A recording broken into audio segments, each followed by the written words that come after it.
It's the Year of the Garden, and where better to celebrate than Victoria, BC, the City of Gardens. Recorded on the traditional territories of the Lekwungen and Wasanich nations, this series examines local history, culture, and ecology over a nice cup of tea. So put the kettle on and join us.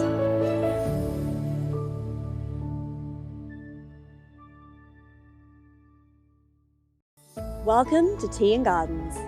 The Butchart Gardens is a National Historic Site and the #1 tourist destination in Greater Victoria. We've come to learn about these world-famous gardens, as well as the families that have kept them in bloom for more than 100 years. So let's go. Mr. Butchart was a pioneer in the cement industry, and back in the early 1900s, he relocated out this way, and this site was actually a very great area for limestone and for the possibility of producing cement. So we were actually halfway down into the quarry, which you can imagine back in the early 1900s was an open pit mine. So Mr. Butchart came out, they developed a cement plant here, so they produced cement here for quite a number of years. And then eventually, like all mines, it got exhausted. The Butcharts were living on the property, and Mrs. Butchart, being like any horticulturalist, she started landscaping around her house in essence. And Mrs. Butchart saw the prospects and the promise of it, and she started trucking soil back in with horse and cart from the local farms, and then just started developing all these flower beds. And the sunken garden has sort of been our main feature garden, like when you see historic shots of the gardens all around. The sunken garden is always prominently featured as our main display garden. May I ask what kind of plants you have in this area? Well, we've just, any borders that you see that have flowers in them, we transition 2 to 3 to 4 times a year. So we've just come out of our spring season. So we had 300,000 bulbs for our spring display, and we're transitioning to our summer display. So a lot of your traditional summer annuals like begonias, marigolds, geraniums, New Guinea impatiens, things like that, just in a lot more quantity and quality than you would see in a normal home. So it's something that kind of sets us apart.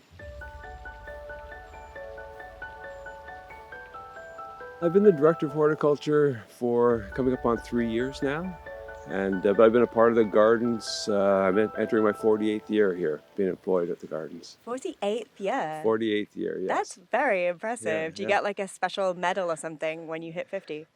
We do, yeah. We actually honor long-term staff, and it seems like a lot, but we're actually honoring next year a 60-year employee who was a cousin of mine who was our greenhouse manager, and she is our greenhouse consultant now. So, we just retired. Someone just retired who was another 60-year employee. Wow, that's amazing. Yeah, we have a long history here. Yeah, I think it speaks very highly of a place that you have people who stay around for that long. It is, yeah. It's a great company to work for. We were a very tight group, very family-oriented in essence. And well, my father worked here for years, and he was the head gardener when he retired. And my folks immigrated here from Portugal, and Mr. Ross, the grandson of the Butcharts, who took over the company, basically built us to what we are today, to make us into a big display garden. He hired my dad back in the early 50s, and my parents lived in the company house, and I was actually lived in the company house until I was 4 years old. And then when I was in school, my dad had been working here, and he thought I needed some work, so he dragged me in here, and I started working here when I was 14 years old. And basically, we apprentice people on the job. So I've trained on the job.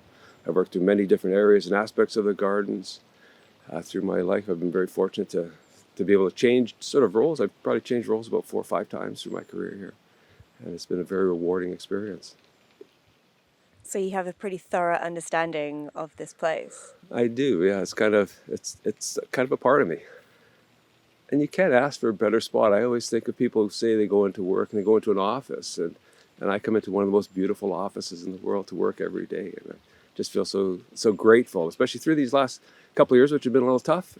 But to be able to come over the rise and then look over the garden and see the beauty that we create and the inspiration that we give to gardeners and people around the world, I think is something very unique. Victoria is known as the City of Gardens, Yeah. and in this city, Butchart is certainly the most well-known of the gardens. Why would you say this garden is so important to Victorians? I think tourism and ecotourism is becoming so popular, and gardens we've always provided this a destination spot I think, and for the city of Victoria, visitors or tourists like to have destination spots to go to. And I know when I travel around the world, I say I'm from Victoria, and most people ask me, "Do you know the gardens there?" So our name has become synonymous with Victoria. And I think we really appreciate the fact that we can provide this for the people of Victoria, because I think we do help for ourselves, because we are still very independent. We are privately owned still. We're still in the family. A great granddaughter of the Butcharts still owns and manages the business, our company, and her father, Mr. Ian Ross, who ran us for quite a number of years. Mr. Ross was always famous for wanting as much color as possible to wow people. He always loved that wow factor of the massive plantings of color. So that's something we've always tried to maintain. And we maintain a lot of Mrs. Butchart. Mrs. Butchart was a pioneer in sourcing plant material around the world, and we've tried to maintain a lot of her touches in the gardens. So where are we right now? We were in a newer area to the gardens. We're approaching our Rose Carousel, and this is kind of an area that we have a little bit of fun with. It's themed more around children and fun, airy beds, so we're a little bit out of our normal element of planting. So we actually have a lot of fun in this area. You notice that a lot of the plant material is very airy. We have some alocasias, which are very unique, very different. We do different plants that have different movements in the bit of the breeze. We have the big elephant ear alocasias, like sort of the African mass type of alocasias, and very colorful beds and different from our normal plantings, sort of the typical begonias and marigolds you would see in a lot of our other display beds. Could you speak to how Butchart changes and adapts with the seasons? Yeah, so each season we try and maximize our color throughout our whole year, because we have visitors coming from all over, and throughout the whole year we're trying to make this a year-round operation. So we plant for our spring displays. We will plant a lot of early bulbs like crocus and snowdrops and things, and transition to daffodils, tulips. And then once those are all finished, we transition to our summer plantings. So we do all of our summer annuals that we grow on site to give us color throughout the summer. And as we go into the fall, then we will plant chrysanthemums and other fall plant material. And then we rely on our trees. Our trees will be changing color in the fall, so that gives us depth of color throughout the whole garden. And then back in the Christmas time, then we would change again, and we'll become a nighttime garden. We light the whole gardens for Christmas, so we do an amazing display at Christmas. So we try and have something of interest throughout the whole year for visitors.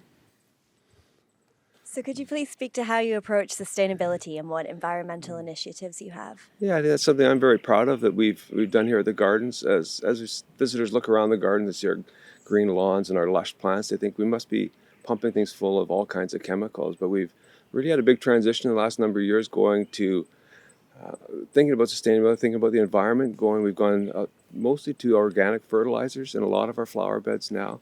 We also have implemented a quite extensive IPM program, which integrated pest management.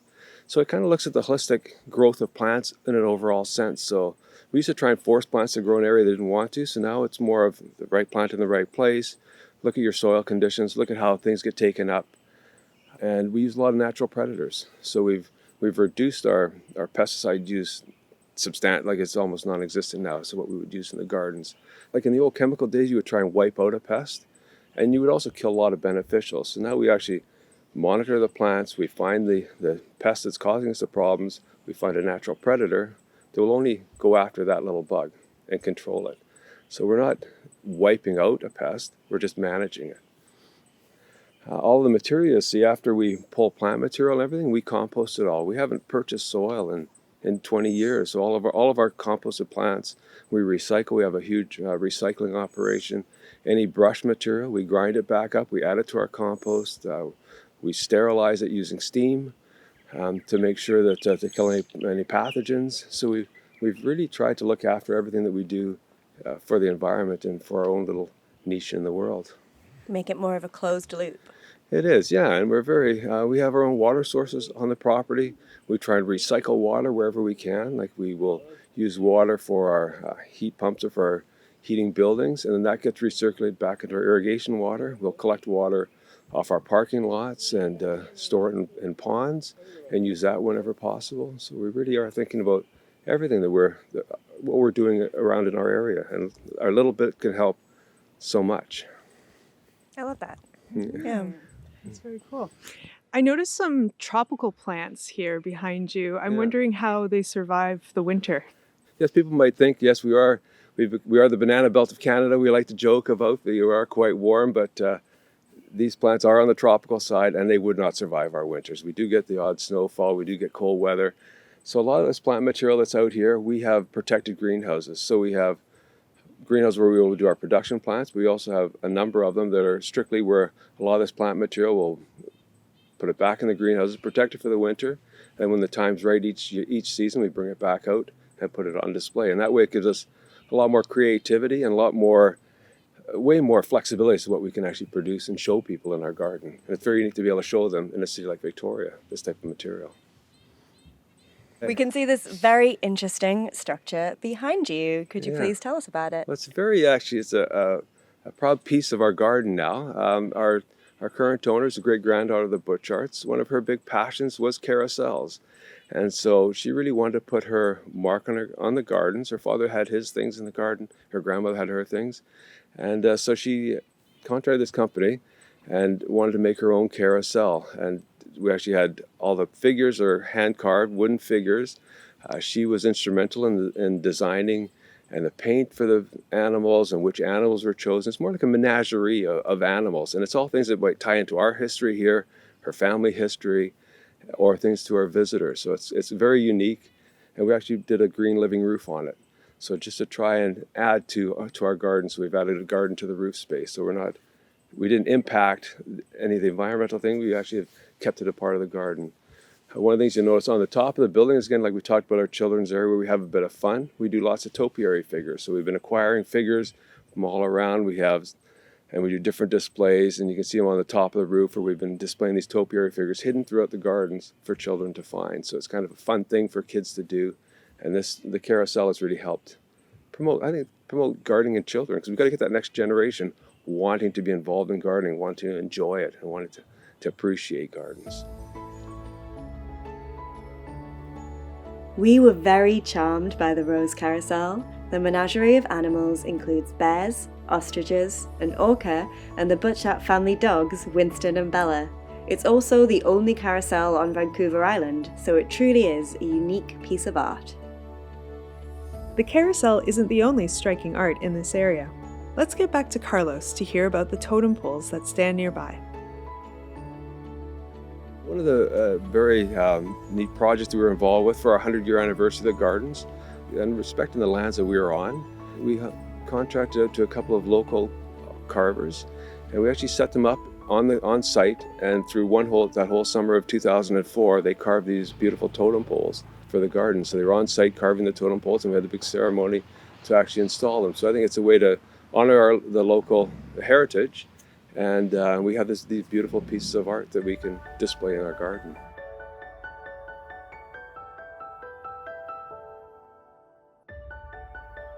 So where are we now? We were just in front of our begonia bower. So this, back in the day, was Mr. Butchart. Mr. Butchart was a bird fan, a bird fanatic.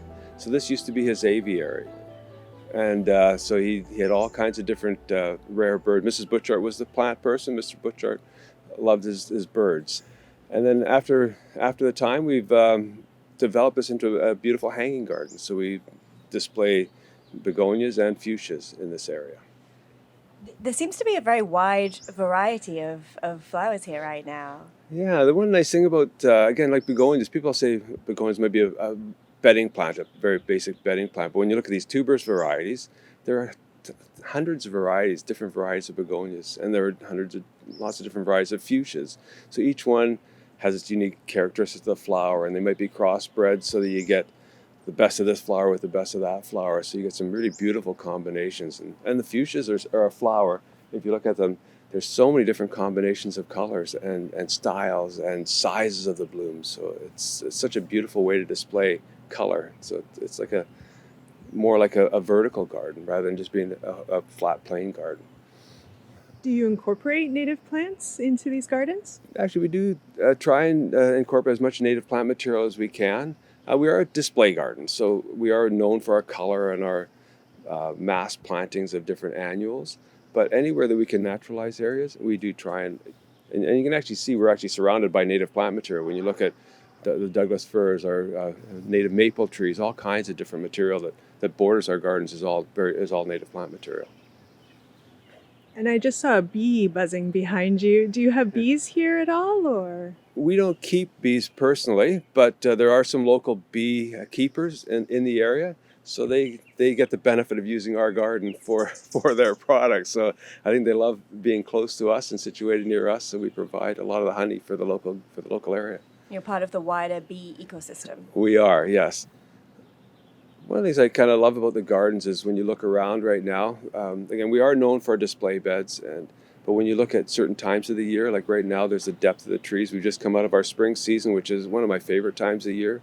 We do so many different types of daffodils and tulips, and it's a gorgeous time. Then we transition to our summer, which I just love the different colors. But we even have like our Japanese garden, which we didn't touch on today.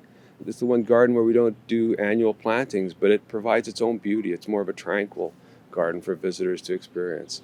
And it will provide a color through the azaleas and rhododendrons in the spring, like right now, that's sort of helping us in our transition period. In the fall, the colors down there, it's like it glows some days in the fall. So there's beauty in every part of the garden, and you just take your time to just wander and enjoy and enjoy the garden. I just think it's so, especially in these times after what we've come through, I think it's so appreciated by everybody to go and enjoy a garden, enjoy the fragrances again, and the bees and the birds wandering and enjoying the garden. We then headed to the former Butchart residence, now the dining room, to meet Chef Travis Hansen. I've been working on this property for the last 29 years, which has been amazing. I've been spoiled every day I come to work to be surrounded by the beautiful plants and location. This room that we're in right now is really beautiful. Could you tell us a bit about the history of it? Well, this was, it's affectionately known as the conservatory, or we call it the conservatory. And this was the first room that was offered for tea. It's just such a beautiful way to bring the light in the gardens. You feel like you're inside of a greenhouse, which is really nice. So it's a pretty special room. I think a lot of people will ask to be sat in this room. It's a very unique space compared to some of the other properties or other spaces in the property here. And this was the residence of the Butchart family, is that correct? This was, yeah. This building was their original residence, and then over throughout the last 120 years has been expanded and grown, and it's got multiple different rooms, which is neat. Lots of characters. So depending, people can come 3 and 4 and 5 times and sit in different rooms and almost have a different experience, even though you're having the same tea or the same products. It just has a different feel. And this one's really fun and light and lively. Could you please describe the other rooms? Mm. Some of the other spaces we have available in the dining room is our white room, which was their formal dining room. We also have a room called the breakfast room, which is really neat, really soft colors. It looks over the Italian gardens. Another room we have available is the Tanga room, and we'll use that quite often in the wintertime. It's got a really homey feel, rich woodwork, fireplace, lots of history. So again, you're able to have multiple different experiences within the same building, which is nice. And how long has there been tea service here at Butchart Gardens? So I guess informally it started in the early 50s with Mrs. Ross. She would offer up strawberry shortcakes and crumpets, little tea sandwiches, and she was actually doing it in this room here, which is our conservatory. So it's got about a 70-year lineage to it, and over the years it's expanded into different rooms and different offerings. But I'd say, yeah, that culture here personally has been, we're over 70 years of service right now. Why do you think it is that Victoria responds so well to afternoon tea?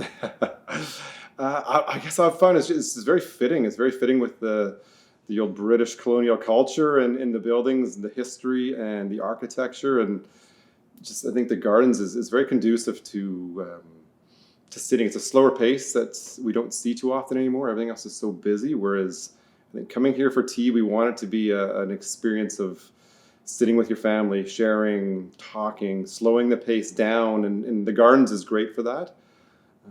And it's just nice to come. We find when people come here, they are relaxed. They want to sit, they want to share, they want to engage with their company. So that's something we want to encourage in this environment also, is calm and relaxed and comfortable.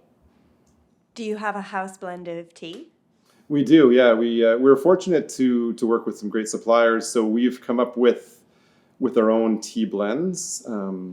Really popular was years ago for the anniversary of the property. We came up with a 100-year anniversary blend, and that's been our most popular tea blend. And also being aware now of people wanting decaffeinated products, so we have herbal teas, mint tea, lemongrass, green tea, and such. What's in the 100-year blend?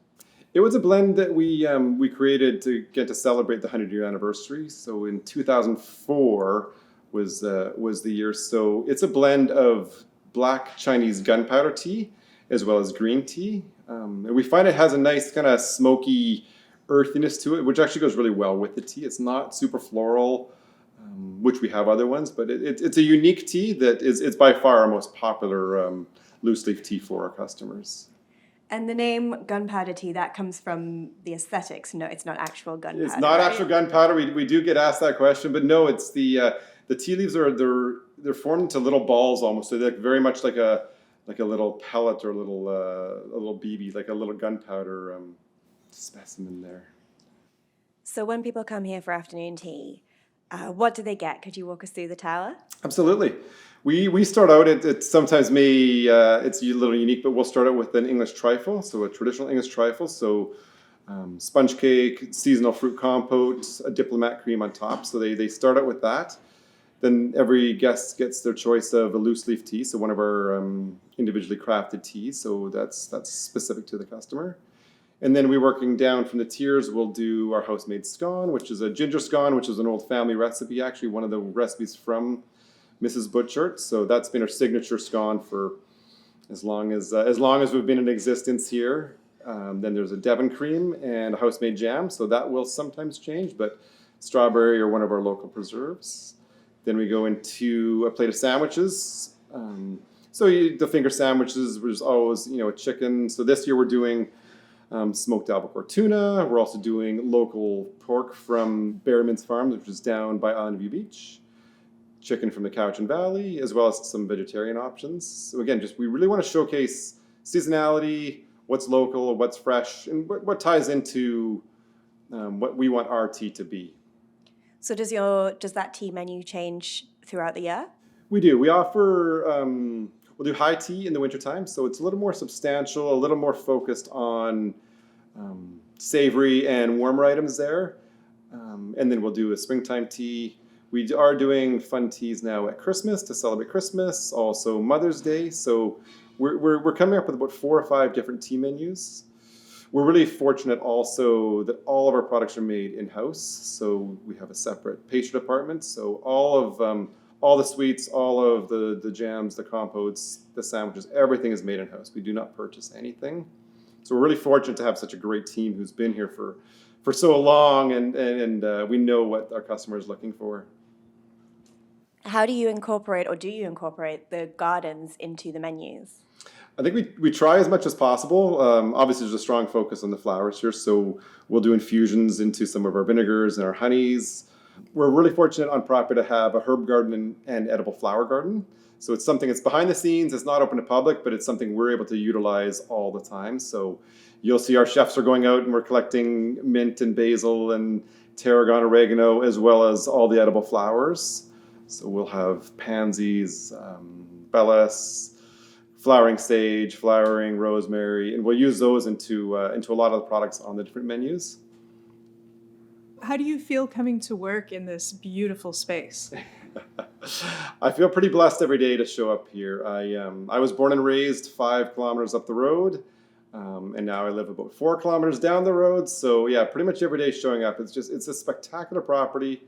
It changes through the year also, so it's kind of different. Every day you show up, you're seeing something different, and you're watching the gardens grow as well as seeing the property change. And it's neat to see the change of seasons here. It's something you can come back every couple months, and it's going to be a different experience or a different feel to the property. But yeah, I'm pretty lucky to be working here every day. Thank you very much to Carlos Moniz, Travis Hansen, and everyone working behind the scenes at Butchart Gardens. Thank you for watching Tea and Gardens. This is our final episode. But if you want to learn more, check out our podcast. You can also find us on social media at Tea and Gardens YYJ. Cheers and happy gardening.